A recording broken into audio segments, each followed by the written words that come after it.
안녕하세요, 구독자 여러분. 구독과 좋아요는 채널 운영에 큰 힘이 됩니다. 안녕하세요. 3년 전에 이혼을 경험했고 가맹점 토스트집을 운영하는 40살 독신 엄마입니다. 거지 근성 난무하던 시댁 식구들과 남편 때문에 이혼이라는 원치 않는 경험하게 되었어요. 살면서 아이 때문이라도 억지로 참고 살아보려 했지만 더 이상 인생에 도움조차 되지 않는 사람과 함께할 수 없겠더라고요. 아이 아빠로서도 역할을 조금이라도 해냈더라면 진짜 이 악물고 버텼을 텐데 말이죠. 남자들이 결혼하면 효자로 변한다는 말 들어보셨나요? 바로 제 남편이 그랬습니다. 연애할 당시만 해도 저라면 끔뻑 죽고 저를 위해 목숨까지 내놓겠다고 호언장담하던 사람이었죠. 하지만 결혼하고 난 뒤 평소에는 얼마나 잘했는진 모르겠지만 자기 식구 챙기느라 여념 없더라고요. 시간이 흐르고 아이가 자랄수록 이혼 생각이 더욱 간절해졌고 아이가 초등학교 졸업하던 해에 결국 이혼했습니다. 이혼하면서 크게 한 방 먹이고 헤어져서 어떠한 아쉬움이나 미안함도 남아있지 않아요. 돈을 최고라 여겼고 이기심 끝판왕이던 제 남편, 자기 꾀에 넘어가 밑바닥을 보고야 말았거든요. 친구가 제 사연을 여기에 보내보면 좋을 것 같다 해서 이렇게 용기 내서 글로 적어봅니다. 그럼 제 사연 들려드리도록 할게요. 팀장님, 저 때문에 오늘 고생 많으셨죠? 정말 죄송합니다. 늘 하던 일이라 괜찮을 줄 알았는데. 아니야. 이대리 잘못 아니야. 그냥 오늘은 조금 실수가 있었다고 생각하자. 어차피 저 사람들이 원하는 건 이게 아니었던 거지. 그래도 괜히 저 때문에 시간만 버리시고. 아니라니까 그러네. 일하면서 누구 하나 잘못한다고 잘못 따지면 언제 끝마칠 수 있겠어? 팀이라는 게 괜히 있는 게 아니잖아. 내가 늘 말했잖아. 이건 우리 팀 문제야. 무엇이 잘못되었는지 차근차근 생각해보자고. 정말 죄송합니다. 제가 정말 죄송해서 그러는데 커피 한 잔이라도 사드릴게요. 그럴래? 아니, 사회생활도 오래 한 사람이 마음이 그렇게 여려서 어떡해? 앞으로 더 험난할 건데. 제가 아무것도 모르고 들어와서 이 자리까지 왔는데 그래도 나름 많이 알고 있다고 했는데 그게 아닌가 봐요. 아직 멀었어요. 그건 그렇지. 나도 입사한 지 이제 10년 차인데 매일매일 배우는구먼. 그러니 이대리 너무 죄책감 갖지 마. 처음부터 하나씩 살펴보면 돼. 뭐가 어디서부터 잘못됐는지 점검도 하고 다음부턴 잘하면 되는 거야. 그동안 실수 한 번도 안 했다가 어쩌다 한 번 한 거 가지고 그렇게 크게 실망하고 그러면 나중엔 감당 못할 거야. 그러니 미안한 감정은 여기까지만. 알겠습니다. 커피 한 잔 마시면서 훌훌 털어버리고 다시 열심히 해볼게요. 시켜만 주세요. 저 뭐든지 잘할 자신 있어요. 그래. 그나저나 이대리 올해 나이가 어떻게 되지? 저 올해 25살입니다. 아, 맞다. 고등학교 졸업하고 바로 입사했다고 했지? 그래도 실력이 아주 대단해. 우리 회사 들어오기 힘든 회사인데 턱 한이 붙고 말이야. 부모님이 아주 자랑스러워 하시겠네. 아니에요. 좋아해 주실 부모님도 안 계시는걸요? 내가 말 실수했다. 이대리 정말 미안해. 아니에요. 저 고등학생 때 돌아가셨어요. 그래서 대학보다는 돈 버는 게 우선이라 생각해서 대학 공부 때려치우고 자격증만 파고들었어요. 아, 그랬구나. 난 그런 것도 모르고. 아무튼 내가 실언했네. 미안해. 아니에요. 그게 뭐 별일이라고, 하하. 지금 이렇게 잘 살아있으면 된 거죠. 어렵게 준비해서 들어온 만큼 뼈를 묻어야겠어요. 그래, 내가 힘 닿는 데까지 도와줄게. 오늘 야근해야 할 수도 있는데 가능해? 안 피곤하겠어?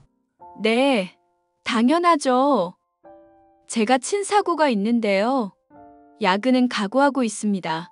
그래, 그럼 힘내서 일해보자. 이따가 저녁은 나가서 먹자고. 지은 씨랑 다른 팀원들한테도 알려줘. 네, 그럴게요. 저는 고등학생 때 부모님을 사고로 모두 잃었습니다. 그래도 주변 분들이 하시는 말씀이 다 컸을 때 같다고, 걱정 없다고 하셨어요. 하지만 저는 아무것도 모르던 시기라 함께 있던 부모님이 계시질 않으니 뭐부터 해야 하는지 앞이 캄캄했습니다. 남들은 대학 갈 준비한답시고 학원이다, 뭐다 다니지만 저에겐 그럴 여유가 없었습니다. 앞으로 헤쳐나갈 세상이 무척이나 무섭고 두렵더군요. 부모님과 함께 살던 집 전세금을 돌려받으니 4천만 원 정도였어요. 그 돈으로 단칸방 하나 구해서 저 혼자 살기 시작했고, 학비, 생활비 대가며 열심히 자격증 공부했습니다. 대학 공부해봤자 등록금을 감당할 자신도 없었고, 공부해서 시간 허비하느니 하루라도 빨리 돈을 벌고 싶었어요. 그렇게 고등학교 졸업하자마자 운 좋게 지금의 회사에 입사하게 되었고, 5년 차가 되었을 무렵 남편을 만났습니다. 남편은 타 부서에 있다가 제가 있는 부서로 발령받은 팀장이었어요. 7살의 나이 차이가 있었고, 직장 상사라 그런지 처음엔 어려움이 있었지만 길어질수록 서로에게 호감이 생겼답니다. 매일 보다 보니 어느덧 저희는 연인 사이로 발전했고 2년 정도 연애했어요. 그러다 둘 다 나이도 제법 있고 결혼 정년기라 자연스레 결혼에 관해 이야기를 하게 되었죠. 안녕하세요. 이민경이라고 합니다. 엄마, 내가 말했던 우리 이대리, 아니 민경이 어때? 내가 말한 대로 예쁘지? 그래. 잘 왔다. 연애나 결혼 생각 없다는 녀석이 갑자기 결혼한다길래 누굴 만나나 궁금했는데. 잘 왔어요. 내가 음식 솜씨가 별로라서 주문을 좀 했는데 괜찮죠? 네네, 괜찮습니다. 저는 아무거나 잘 먹어요.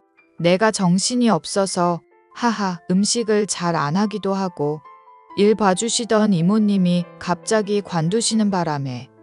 그나저나 아가씨 싹싹하니 성격도 좋아 보이네. 일단 시장할 테니 밥부터 먹고 이야기해요. 형, 좀 의외네? 얼마 전까지는 나한테 만나는 여자 없다더니. 시끄러워 임마. 너는 병원 잘 다니고 있는 거야? 나야 뭐 그렇지. 확실히 지방에서 본원 올라오니까 바쁘긴 하다. 오늘 집에 손님 온다고 해서 일부러 당직 바꾼 거야. 아, 민경아 인사해. 내 동생인데 신촌에 있는 대학병원 알지? 거기서 근무해. 의사야. 안녕하세요. 처음 뵙겠습니다. 아이고 이것들아 일단은 밥부터 먹자. 나도 기다리느라 긴장 좀 했더니 배고프구나. 자, 이제 대화를 좀 해볼까? 내가 시어머니 될 사람이니 말 편하게 해도 되지? 네, 그럼요. 아가씨 부모님은 뭐 하시는 분들이야? 내가 우리 큰아들 결혼한다는데 이것저것 물어봐야 할 것 같아서. 아, 죄송하지만 저희 부모님은 두 분 다 돌아가셨어요. 고등학교 2학년 때부터 혼자 살았고요. 뭐? 그럼 왕래하는 친척이나 같이 사는 가족도 없어? 네, 아쉽게도 그렇네요. 부모님이 보육원 출신이시라서. 아, 그렇구나. 그럼 어떻게 하려고 그러는지. 모아둔 돈도 제법 있고요. 여러모로 부족하지만 예쁘게 봐주시면 감사하겠습니다. 너 좀 어떻게 된 거 아니니? 어떻게 근본도 모르는 여자를 며느리감으로 데려올 수 있어? 엄마, 그게 무슨 소리야? 사람이 앞에 있는데 대놓고 그런 소리를 하면 어떡해? 내가 생각할수록 어이가 없어서 그래. 부모 없는 것까지는 어떻게 커버한다 쳐. 근데 보육원 출신이면 말이 좀 달라지지. 우리 집안에 가당키나 하니? 이봐요 아가씨. 내가 얼굴 좀 반반하고 싹싹해서 봐주려 했는데 근본도 모르는 주제 어디 우리 아들을 넘봐요? 네? 그게 무슨 소리세요? 엄마, 왜 그래? 사람 민망하게. 우리 집안이 얼마나 대단하다고. 난 이 결혼 승낙 못한다. 부모 없이 자랐다며. 그럼 뭘 배워왔겠니? 근본도 모르고 배운 것도 없는 며느리 들이기 싫다. 엄마, 왜 그래? 내가 좋으면 그만이라며. 민경이가 어디가 어때서 그래? 그게 민경이 때문에 벌어진 일도 아니고 단순히 그 이유로 결혼을 반대한다는 게 말이나 돼? 안 돼.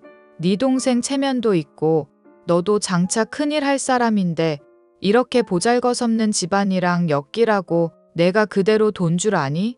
얼마나 잘난 며느리감 데려오나 두고 봤는데 역시였어. 잔말 말고 너 지난번에 선보기로 했던 금강기업 손녀딸 알지? 그 애나 만나봐라. 엄마, 정말 왜 그래? 기분 좋게 대화라도 나누면 안 되는 거야? 기분 좋을 리가 있냐? 어디서 이런 걸 데려와서는. 너 내가 이러라고 금지우겹 키웠어? 개고생해서 대학 보내고 취직시키고 다 한 거냐고. 너 이렇게 엄마 실망하게 할 거면 다 때려치워. 어머니, 제가 살면서 잘할게요. 저도 이 사람 많이 사랑하고요. 말이면 다인 줄 알아? 어휴, 당장 나가. 아가씨는 우리 집에 안 어울리는 사람이야. 좋게 말할 때 험한 꼴 보이기 싫으면 나가는 게 좋을 거야. 형, 일단 엄마 진정 좀 하게 형수님 데리고 나가. 오늘은 더 좋은 꼴 못 보일 거야. 엄마, 해도 너무하네요. 지금까지 엄마 해달라는 거 다 이뤄드리고 살았으면 결혼은 내 마음대로 하게 해줘야지. 정도껏 해야 한다는 게 있는 거야. 결혼 허락을 받으러 시댁에 인사를 드리러 갔을 땐 보기 좋게 쫓겨났습니다. 시댁은 중견기업에 다니던 남편, 의사인 시동생, 그 남자들을 뒷바라지한 자부심이 대단한 시어머니. 그러니 천의 고아인 제가 마음에 들지 않으셨겠죠. 그래도 대놓고 부모 없는 년이라며 없는 사람 취급받으니 좋지 않았습니다. 하지만 남편을 사랑하는 마음이 컸기에 쉽게 포기하고 싶지 않았어요. 무슨 용기에서인지 시어머니가 대꾸하지 않으셔도 자주 커피나 디저트라도 사서 시댁에 찾아뵙고 남편도 오랜 시간 시어머니를 설득하기 바빴어요. 그러다 저희 부부 사이에서 아이가 생겼고 시어머니는 마지못해 결혼을 허락하셨죠. 조금은 찝찝한 결혼이었지만 태어날 아이와 사랑하는 남편과 함께할 수 있음에 감사하며 앞으로 잘 지내보겠노라 다짐했답니다. 그렇게 배가 점점 불러왔고 저는 회사를 그만둬야 했어요. 집안 살림도 배우고 남편을 뒷바라지하며 육아에 힘쓰라는 시어머니의 완강한 태도 때문이었습니다. 저에게 가족이라는 울타리를 만들어준 것에 감사하며 시어머니 말씀대로 정든 회사를 떠나게 되었습니다. 아이도 출산했죠. 형수님, 진찰이 보느라 아주 힘드시죠? 요즘 몸은 어떠세요? 산후조리원도 못 가셨다고 들었는데 시간 되시면 아이 맡기고 병원에 오셔서 검진 받으세요. 도련님, 말씀만으로도 감사해요. 시간이 날지 모르겠지만 노력해 볼게요. 어머님께 진찰이 맡기기가 좀 그래서요. 정밀검사 받으려면 넉넉히 반나절은 잡아야 하는데요. 산후검진도 안 받으셨다면서요. 정 안 되면 제가 엄마한테 말해 놓을게요. 저한테 검사 받는 건 좀 그러니까 동기한테 말씀드려 놓고요. 도련님, 마음만 받을게요. 지금은 제가 어딜 나가기가 좀 그래요. 아니, 아이 낳은 지 1년이 다 돼가는데 맡길 여유가 없다는 게 말이나 돼요? 정 그러면 그냥 진찰이 데리고 오세요. 제가 진찰이 보고 형수님 검진 받으시고요. 형은 도대체 뭐 하는 건지. 그이 요즘 회사 일로 바빠요. 되게 어수선한가 보더라고요. 무슨 일 있는 건 아니고요. 그건 잘 모르겠어요. 그 사람이 도통말을 잘 안 해서. 저도 진찰이 보느라 바쁘고요. 아직 진찰이 어린이집 안 보내시죠? 네, 어머니가 보내지 말라고 하시네요. 아직 엄마 손에 더 있어야 한다고. 반대하세요. 아니, 부모 마음이지 그걸 왜 엄마가. 아무튼 형수님이 매번 고생이네요. 이번에 그래도 분가하셔서 다행이에요. 보는 제가 얼마나 답답한 줄 알아요? 어머님이 서운해 하시는 것 같았어요. 같이 살다가 떨어져 살게 되니까. 뭐, 다 큰 자식들 끼고 살아서 뭐 할 거람. 아무튼 형수님, 검사는 꼭 받아야 해요. 제가 다른 건 도움을 드리지 못해도 이런 건 해드릴 수 있으니까 시간 되시면 언제든지 말씀하세요. 아시겠죠? 네, 그럴게요. 신경 써줘서 고마워요. 그럼 저녁에 퇴근하고 집에 놀러 가도 되죠? 진찰이 본 지도 오래됐고 형수님이 말아주는 잔치국수가 너무 먹고 싶어요. 별거 없는데 맛있다니 다행이네요. 언제든지 오세요. 힘들게 일하시는데 그 정도는 해드려야죠. 시간이 흐르고 저희가 분가하게 되었어요. 그제야 숨통이 조금 트이더라고요. 시댁 근처로 이사를 했기 때문에 같이 사는 거나 다름없었습니다. 육아와 내조 등등 살림만 하며 지내니 시간 가는 줄 모르겠더군요. 아이는 어느덧 유치원에 다닐 나이가 되었고 시집살이도 어느 정도 적응되었을 무렵 남편이 밖으로 나돌기 시작했습니다. 10년 넘게 잘 다니던 회사도 사업을 해보겠다며 한마디 상의도 없이 그만둬 버렸고요. 시어머니는 다 뜻이 있겠지 하며 그저 우리 큰아들 하셨을 뿐입니다. 저는 자식도 있고 살림하는 입장이라 그런지 남편의 행동이 굉장히 무책임해 보였고 조금은 실망스러웠어요.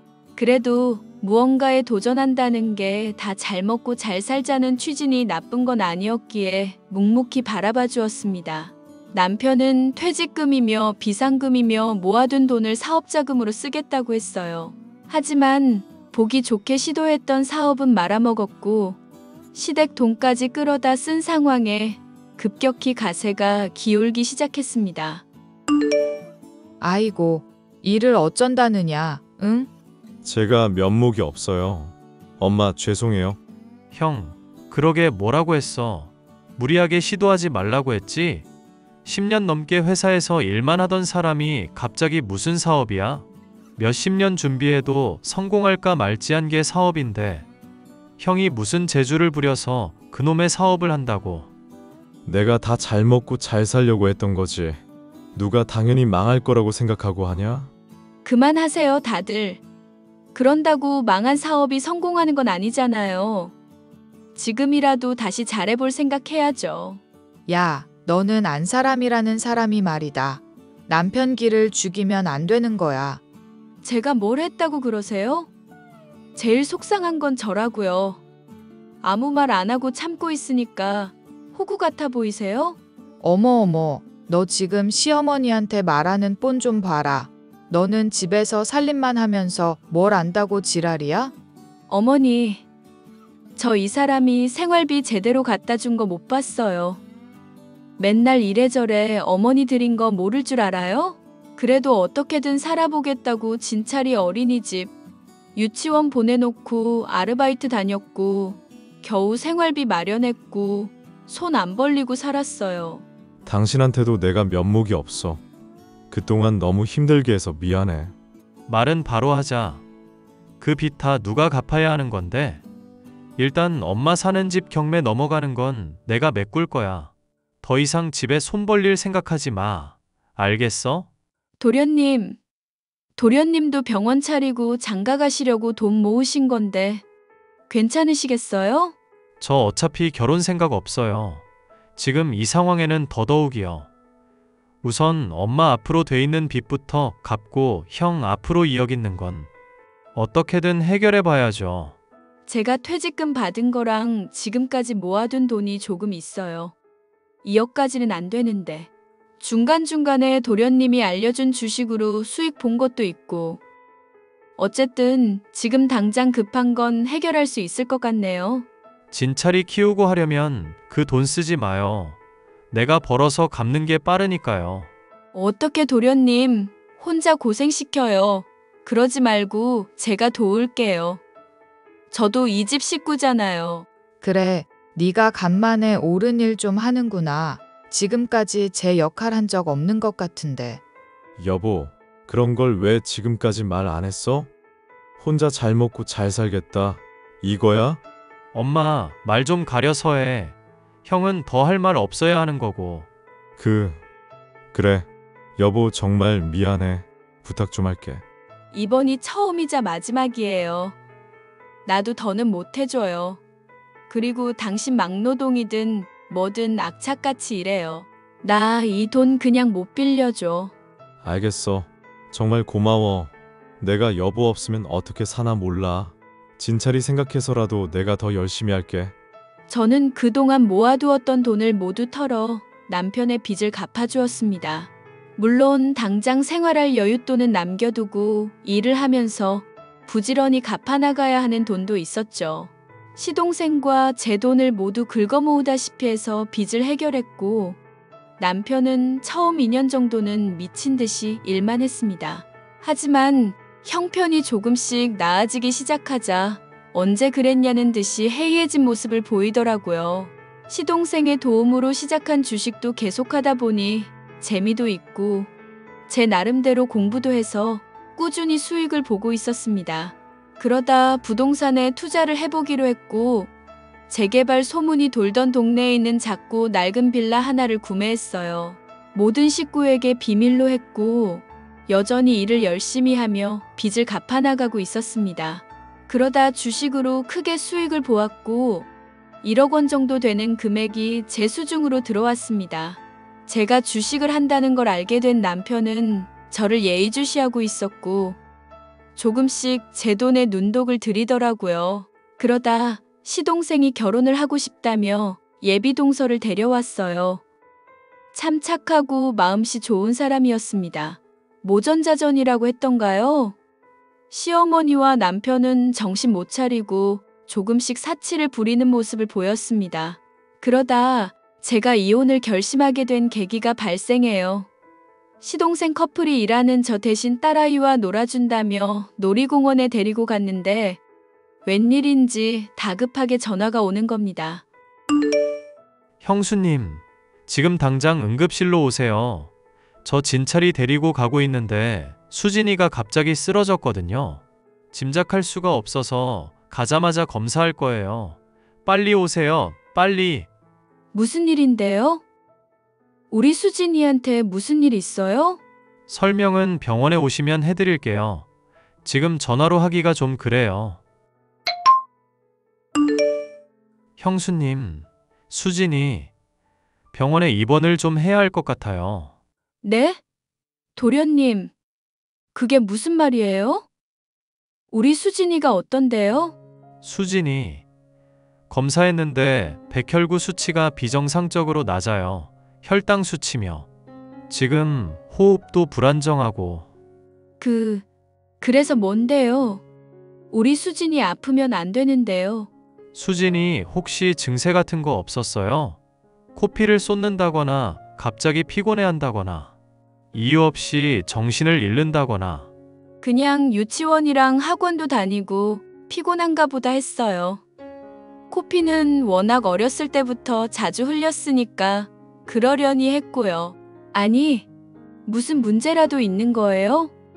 말을 제대로 해주세요. 수진이 아무래도 급성 백혈병 같아요. 당장 골수 이식해야 하고. 그거 저도 할 수 있는 거죠? 네? 맞기만 한다면 할 수 있죠. 저도 검사 받아볼 거예요. 담당 의사가 저랑 친한 교수님이니까 걱정하지 마세요. 그나저나 형은 왜 이렇게 연락이 안 되는지. 도련님, 우리 수진이 좀 제발 살려주세요.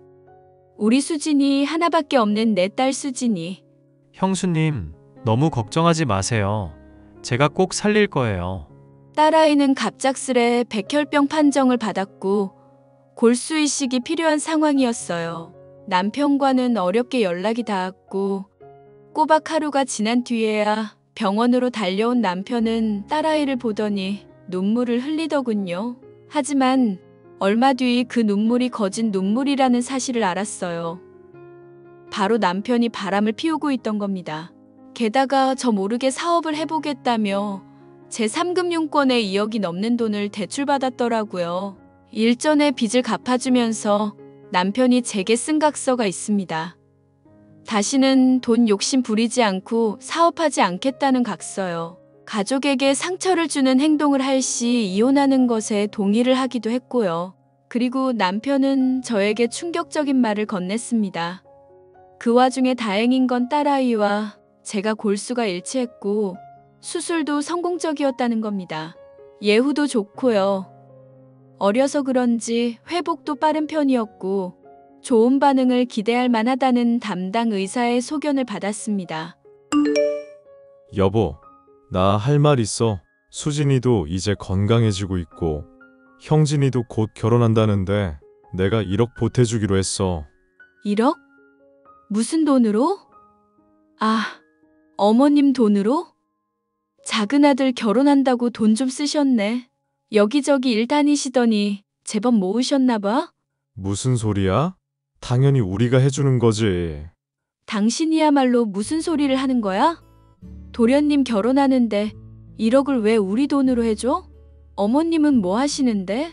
엄마가 돈이 어딨어. 자식들이 다 잘났는데 누리고 사셔야지. 여유 있는 우리가 보태줘야지. 안 그래?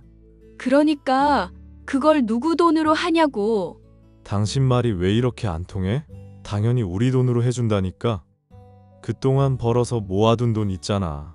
당신 주식으로 성공해서 받은 돈도 있고. 그 돈이 내 돈이지 당신 돈이야? 진짜 웃기는 소리 하네. 아니, 그걸 다 떠나서 형진이 결혼하는데 한 푼도 안 보탤 생각이야? 어떻게 그럴 수 있어? 도련님이랑 이야기한 게 있거든. 내가 시댁 빚. 아니, 정확히는 당신 빚 갚아주면서 도련님이 혹여나 이런 문제 생기거든 단 한 푼 내주지 말라고 그러더라고.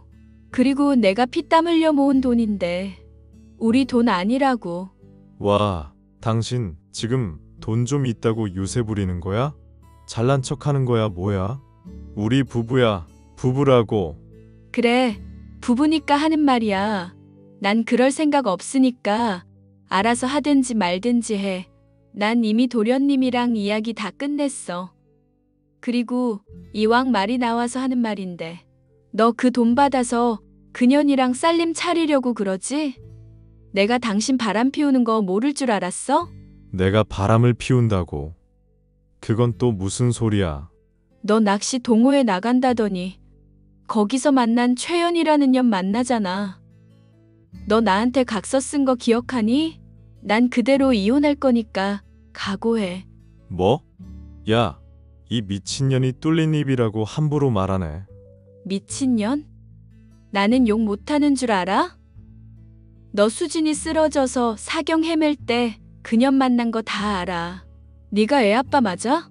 그래, 나 사랑하는 사람 생겼다. 수진이는 수진이고 남자가 바깥일 하다 보면 여자도 만나고 그럴 수 있는 거지. 너 조선시대면 네가 이혼당했어. 이 새끼 진짜 사람 새끼 아니네? 넌 당장 이혼이야.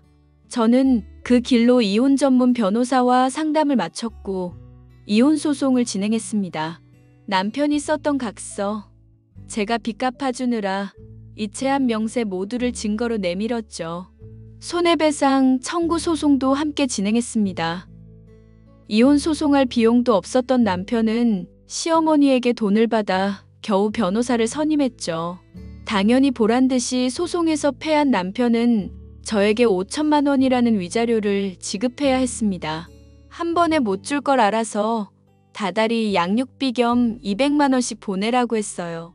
소송을 끝마치고 마지막으로 할 말이 있어 만난 날 남편의 귀싸대기를 아주 시원하게 3대나 갈겨버렸습니다. 이혼하고 나서는 남편은 대출금을 갚지 못해 온갖 일을 하기 시작했고 그래도 마지막 도리를 하는지 매달 200만 원씩 꼬박 보내더라고요. 그렇게 지금까지 양육비만 받는 사이로 지내오고 있고 아이가 남편을 거부하는 탓에 시동생 부부랑만 종종 만나는 정도입니다. 저는 아이를 데리고 집을 나와 방 3칸짜리 빌라를 얻었고 부촌은 아니지만 둘이 살기엔 아주 넉넉하고 좋은 곳이죠. 그러고는 토스트집을 차렸습니다. 학교 앞이라 수완도 좋고 아이 돌보기에 제격이더라고요. 3년이라는 시간이 지난 지금 남편은 반성을 한 건지 아이를 핑계로 가끔 가게에 찾아오곤 하는데요. 저는 달갑지 않고 사랑하는 마음도 전혀 남아있질 않지만 아이 생각해서 내색 안 하고 있습니다. 제 사연 어떠셨나요? 너무 파란만장하지 않았나요? 앞으로 더 살아갈 날이 많기에 저는 조금 더 용기를 내보려고 합니다. 그럼 이야기 들어주셔서 감사합니다.